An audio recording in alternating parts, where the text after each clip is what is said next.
Well, hello everyone. My name is Bruce Barcelo. I work at Adamus, the alcohol drug, and let me stop. I'm so sorry. Oh, not Hello. not not a problem. Not a problem at all. And yeah, just feel free to anytime you need something like that, we can edit it on the back end, no problem. Okay. All right. Thanks. Hello, everyone. My name's Bruce Barcelo, and I work for Montgomery County. And I'm so glad that you're joining me today. I wish that I could greet you in person and meet you maybe sometime down the road. We're going to be spending some time talking about vaping because certainly it's one of the most important public health epidemics that's facing our youth. Many of us would identify it as one of the most important in decades. Along with working for Montgomery County, I'm very proud that I'm the director of implementation for solder technology. Solder technology is in the forefront of the development of technology that has created a vape detector that many schools and industry is installing within their school system. So let's start with some good news, all right? So for really decades, the trend has been on that spiral downward for smoking of combustible cigarettes. You'll see that back even in 1997, roughly 1 in 4 teens were smoking. Contrast that with 2018, 1 in 20. I mean, it's like in California, it's in that single digit. So why have teens decided that smoking is not good? Well, we've done a really great job in prevention. I've talked to teen groups all around the country, and their descriptors are all the same. It's nasty, it's smelly, it's horrible. We've done a great job. Youth understand the chemicals. They want nothing typically to do with cigarettes. We've done a really great job also with secondhand smoke and with our communities and states passing laws to prohibit secondhand smoke environments. So again, prevention works. We know that that works. We actually, I was naive to think that we may be looking at the last generation to use combustible cigarettes. Not so fast. The World Health Organization just a few weeks ago they have an annual event worldwide to talk about tobacco use, because when we look at the spread of smoking combustible cigarettes, it's still expanding worldwide. Look at that number, would you? 8 million people die each year worldwide from the use of combustible cigarettes. It kills 500,000 Americans every year. So with that, this industry forever has been about one thing. They continue to talk about youth with a terminology of replacement smokers. That's what they need. So let's back up for just 1 second and talk about how we got to where we are. 2004, even before that, cigarette companies were making fruit and candy flavored cigarettes. They were advertising these products in magazines that had a lot of teen readers, Sports Illustrated, and on and on and on. So, in 98, 46 states sued Big Tobacco for their advertising, the impact of their product. And with that, they won. It was called the Master Settlement Agreement. And with winning that, Big Tobacco said they would stop doing that stuff. Well, just 7 months after the Master Settlement Agreement, they were back to their same tactics. Not saying it was candy flavored or fruit flavored, but using terms like coca, espresso, sweet apple flavoring. So President Obama in 2009 passed the Family Smoking Prevention and Tobacco Control Act. With that, he gave the FDA deeming authority. That means total authority over all tobacco products. All right? With that deeming authority, the FDA, just a few months after they got to this authority, they exercised that authority over all fruit and candy flavors except menthol, which is a mint flavor. And e-cigarettes had just been on the market for several years, and they did nothing to control e-cigarettes. Keep that in your back pocket. We're going to come back to that in just 1 second. So e-cigarettes had free reign to do and say anything they wanted. So they're talking and advertising, even on television, saying things like it's just harmless water vapor. And it's a totally safe product. I mean, totally safe product. They made all kinds of outlandish claims. Here's one ad: don't let your friends buy cigarettes. It's all about free choice. And just like Big Tobacco, I'm warning you now, sexuality's always been part of the tobacco industry. Here's a really recent, I think last week, I clipped this from one of the vape companies that I get ads from, using sexuality to attract youth, to attract, the youth market. So obviously, they're after that youth market. So 2019,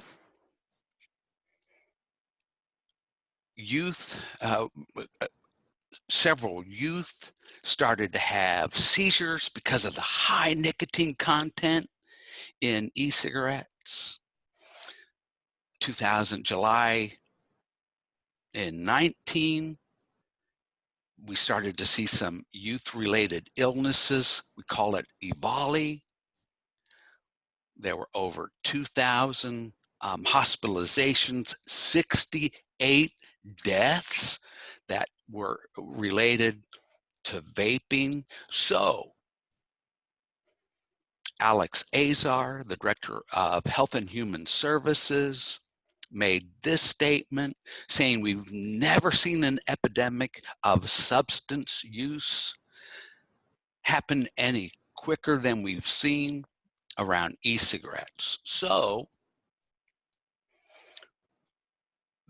they announced that they were going to do something. The federal government was going to do something about e-cigarettes. What were they going to do? Well, I happened to be in Bismarck, North Dakota, and the governor of North Dakota, and I was speaking to a conference of superintendents in North Dakota, and I'm a retired principal. And I happen to know, and it was February 2nd that the FDA announced what they were going to do. They were going to ban all flavored pods, all flavored pods. In case, and we'll talk about pods. This is, and that what you're seeing right now are examples of flavored pods. There's an example of a flavored pod. So the governor of North Dakota said to the superintendents, this ban is really going to help you with the youth vaping epidemic. Well, when I got up, I then had to burst their bubble and say, the ban's not going to help that much. And here's why. It doesn't include any of the refillable pods. See, the syringe drop, like I'm holding up right now, the ban doesn't touch the syringe drop or any of those refillable pod systems. What's more important, it doesn't touch any of the disposable products. And if you follow the vape issue at all, the jewel is on a drop, which is a pod system. It doesn't do anything, and here are an example of some of the disposable. The ban doesn't touch any of the disposable products, which are on really replacing the jewel. It doesn't touch any of the 15,000 different flavors that are out there of e-juices. Here's one of the e-juices I have, Swedish fish. And it doesn't touch menthol. It touches, so on the left is the Juul mint pod. It's illegal to buy, it's illegal to sell. It doesn't touch, on the right, the Juul menthol pod, which is legal to sell and to buy. So the third Sunday of each May, the National African American Tobacco Prevention Network has a special Sunday, No Menthol Sunday, because the reality is nearly 9 out of 10 African Americans that smoke menthol. Back up with me for just 1 second. So the FDA banned all fruit and candy flavored cigarettes, but they didn't ban menthol cigarettes. They banned all mint, all pods except for menthol. This is a social justice issue. Here are some of the ads that have revolved around menthol. In Dayton, Ohio today, I can drive just blocks away from where I am sitting right now, and the tobacco advertisements in the small corner stores, there are 10 times more advertisements in our Black community than there are 4 miles down the road in the white community. Again, a social justice issue. All right, as if that's not the bad news, now for the bad news. The vaping trends have absolutely skyrocketed. You can see for youth, it's up. For middle school, it's up almost 50%. For the high school youth, it's up more than 75%. More than 5,000 youth, around 5,000 youth begin smoking every day. What's also concerning is youth that vape are 4 times more likely to begin smoking a combustible cigarette. And when they do, 3 out of 4 teens that smoke will never stop. So is it safer? Are e-cigarettes safer?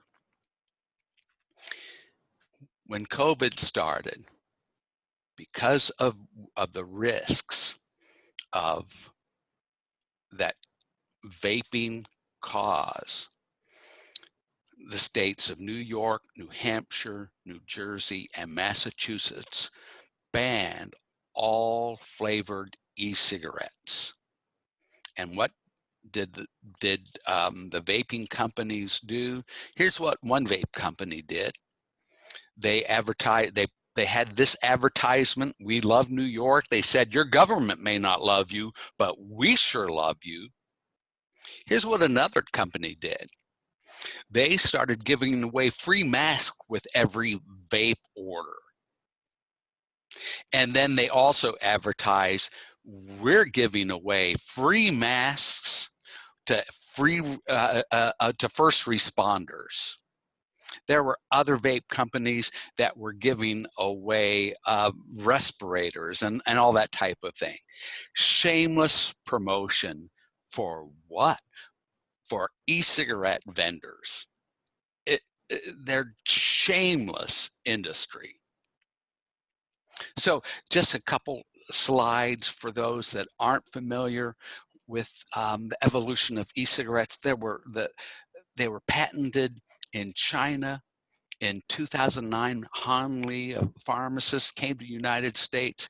2007, the first iteration looked like cigarettes. Then vape pens were the second. Then really popular among college students, the serious vapors are the box, the mods, because you can change them and do many different things. Then with the Juul, that's when the whole industry changed. Two young men from Stanford University, 2015, the Juul wasn't invented. It changed everything because it delivered 2.5 more times nicotine faster than any other cigarette had ever done. 2 rips, that's hitting off of a vape pen. 2 rips, 6 seconds, you got a huge head rush. It was the game changer. Within a short time, they had 60, 80% of the market.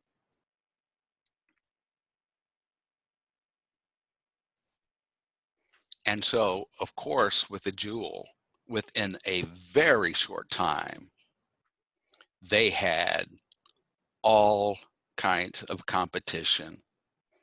But Juul still has, and still has, a huge part of the market. But I would say that now, really, there's a 5th generation that is really pushing Juul, and that is the disposable that I mentioned. Here's one of the several great concerns. That's the environmental impact, because the plastic that it's taking for these things is a huge concern. But look closely. 600 puffs. We're going to talk about puffs in just a second, but 600 puffs off of one of these things. We'll come back to that. So what's in a pod? Well, initially, Juul said in one of these small pods, again, if you've not seen a pod, that's what a small pod is. Juul said there's nicotine, benzoic acid,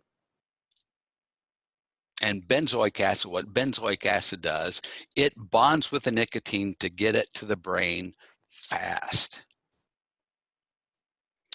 Glycerol, propylene glycol, natural oils, and extracts. Only those.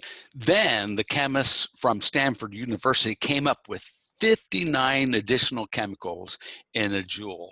Some of them are corrosives, irritants, and potentially harmful.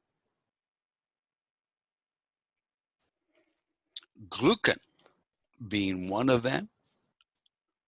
which causes inflammation in the airways. We know that flavors are a very important reason why youth are attracted to e-cigarettes. And the reality is the vast majority of youth don't know what all is in an e-cigarette. So I think one real very important factor is an understanding the difference between the two. So in all other, the free-base nicotine is made up of sugar and ammonia. And it has a very harsh throat hit. And you can see a small, relatively small amount of nicotine. You can't get a large amount of nicotine. It would burn your throat up. So it wasn't until the makers of Juul were able to find and develop a salt-based nicotine, which is made up of salts and benzoic acid, which I mentioned earlier, which is a much smoother throat hit, that they were able to get the really high levels of nicotine that we're seeing today. Totally different from anything else. And you'll see the Eon stick there at the bottom has that 68 milligram of nicotine in it. To show you the difference, in Europe, the maximum nicotine level is 20 milligram. So the United States has a 3 times the maximum level that the United States has 3 times the level what Europe allows. So advertising has certainly been an important part of it.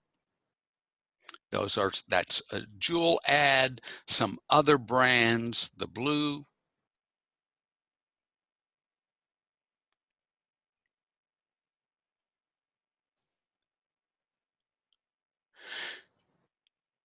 And here's a brand new one from Puff Bar. Puff Bar is an extremely popular new brand of disposable. And I don't know if you can read the words. I'll share the first part of it to you that just came out recently. We know that the inside vibes have been quite a challenge. Stay sane with Puff Bar this solo break. We know you'll love it. So obviously, they're talking to kids that have been home as schools have closed and marketing their product to them.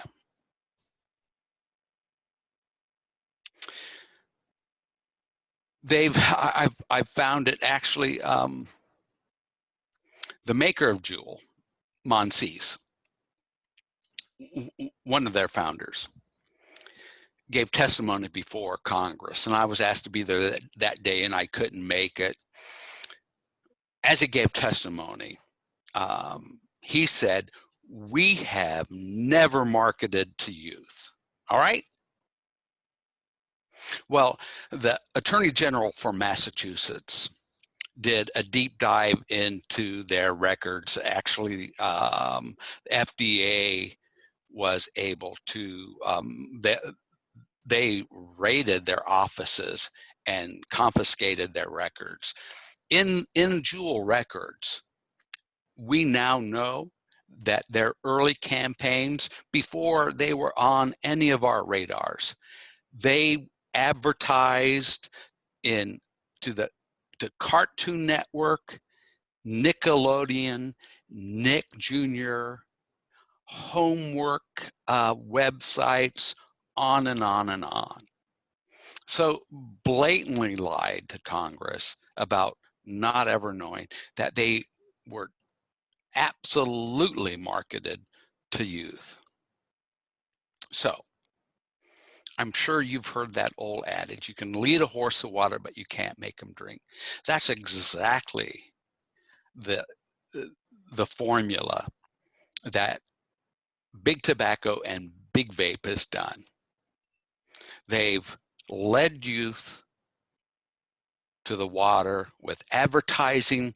The over 15,000 flavors have gotten them to drink, and the high nicotine content has gotten them to drink over and over again. I'm going to play one short video for you, because what does that high content do?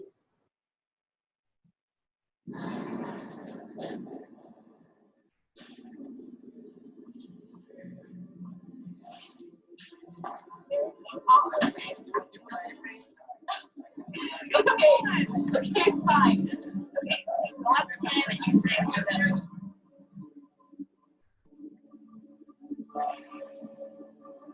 Or we can do something easier, like a third of 30.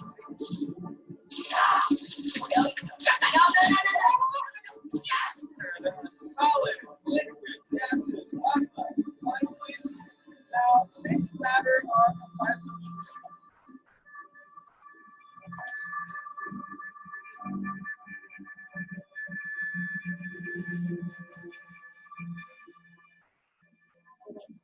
Come on, honey, dinner.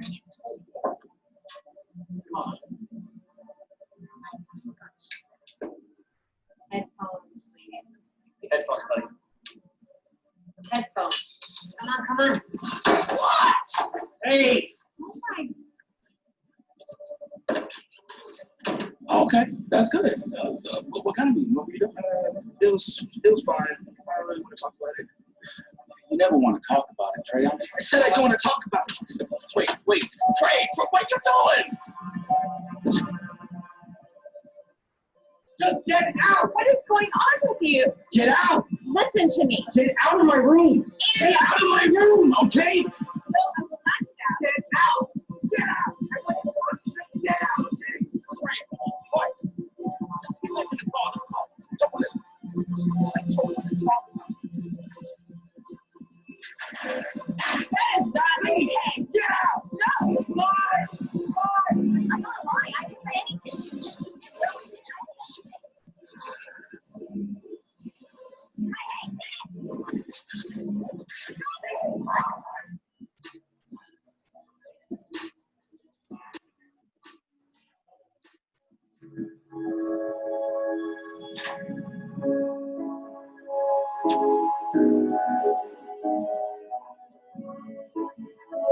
This relationship between molecules. Come on.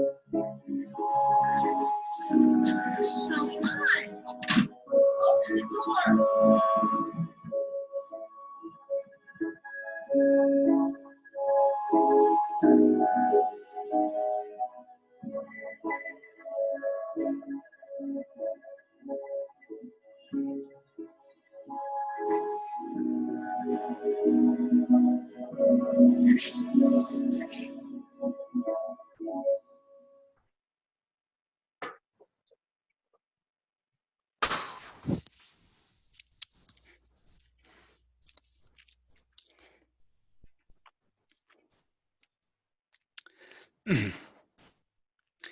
I get choked up because I've talked and been with too many kids that have and are addicted to nicotine. Parents that are struggling with wrestling. What do I do? It's brain poison. And we've not seen anything like the high nicotine content in these products. Like I said,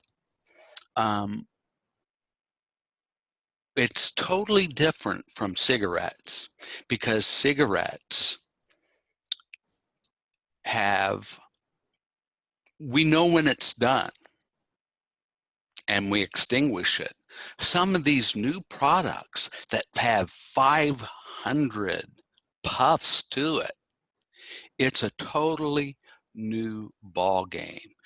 So this video is, as you can see, flavorhookkids.org. Great stuff on their website.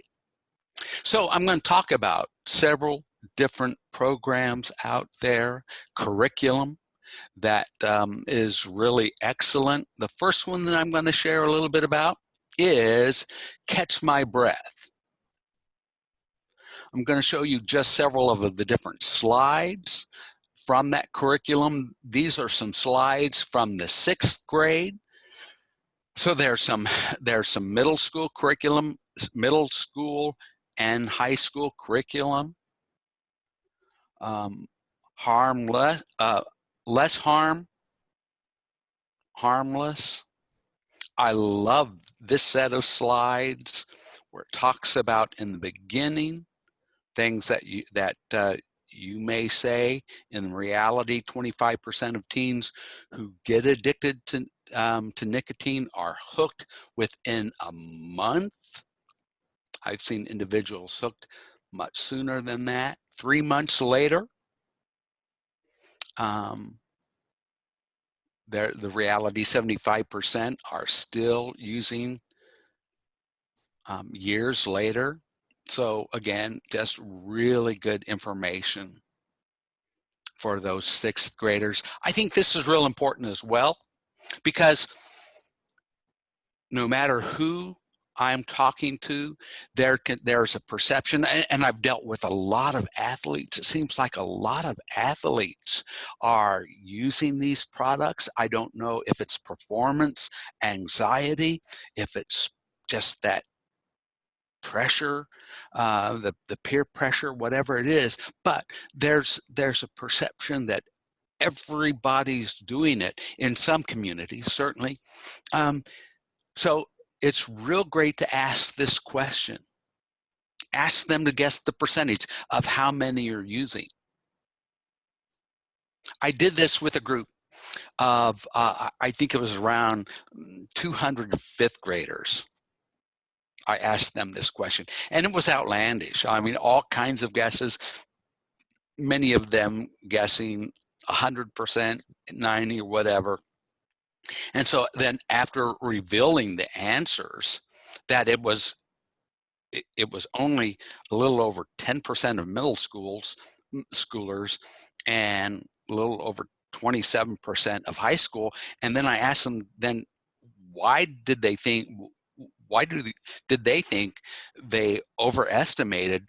One sweetheart, it's almost like I planted her, said, well, you know, I see a lot of posts on Facebook about, and so it's a perception.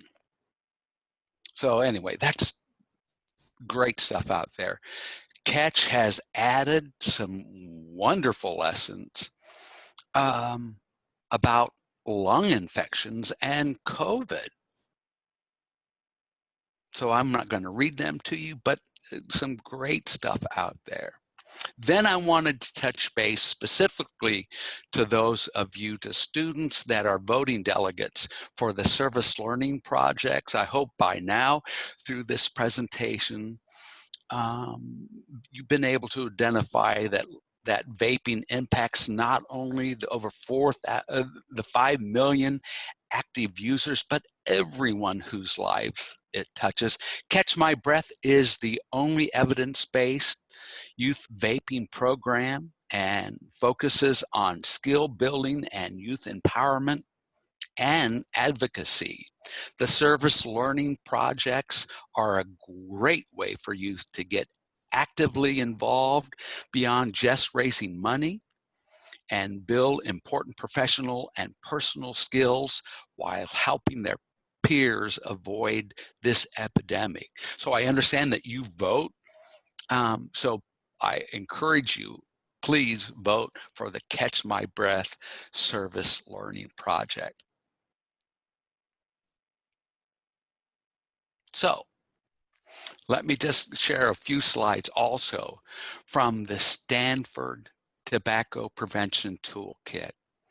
This is real impactful because, just as a frame of reference again, so a cigarette, each individual cigarette has about 8 milligrams in nicotine in it. But as someone smokes a cigarette, they only get about 1 to 2 milligrams of nicotine, because if you've ever been around someone that smokes, you don't smoke it from the beginning to the filter. What do? I mean, they chat. It's often social, all that type of thing. So they only get about 1 to 2 milligrams of nicotine per cigarette. Juul was very proud to say, and a Juul has, there's 20 cigarettes per pack of cigarette. 20 cigarettes in a pack, all right? So Juul has a little over 41 milligrams of nicotine in it. They were very boastful as they got on the market to say that every one when you use, for every pod, you're going to get 80% of what's in it in your lungs. So you're going to get almost all of what's in a pod in your lungs. Almost all that nicotine is going to go into your lungs. And there's an equivalent of 41 cigarettes in a pod. The same thing is going to be in a puff bar, which is the puff bar. I could talk a long time about that, but I don't have time. There's equivalent of 50 cigarettes in a puff bar. And look at that, 90 cigarettes in a syringe pod.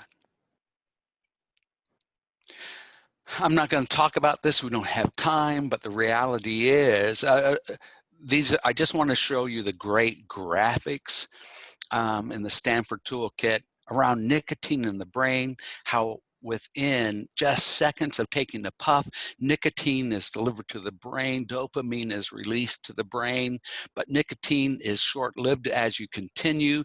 It no longer has the same effect in the brain. It takes more and more and more to get a normal feeling.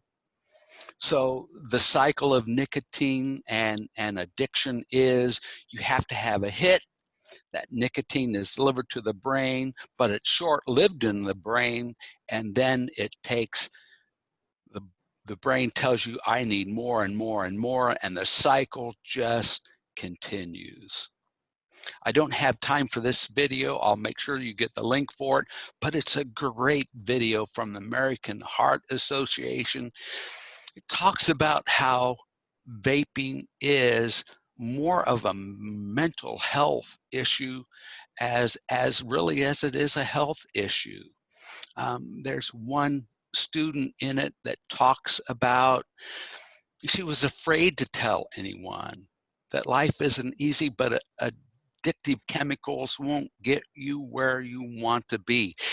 Her name is Claire, and she was using 3 pods a day. See, everyone is so different. Some kids will just take several hits a day and they're fine. Others will use, and I've known kids that use 3 pods a day. Think of the heavy amount of nicotine that they're getting. So back to the Stanford Toolkit. Again, with the reality is, when we start talking about COVID, we know the reality that smoking as well as vaping impacts the lungs. It creates inflammation. It creates inflammation and irritation in the airways. It destroys the air sacs in our lungs, which then creates a weaker immune response. Here's a little video then that Stanford put together. Yep, I'm going to pass because you can't hear it. Bottom line is, this makes it very clear.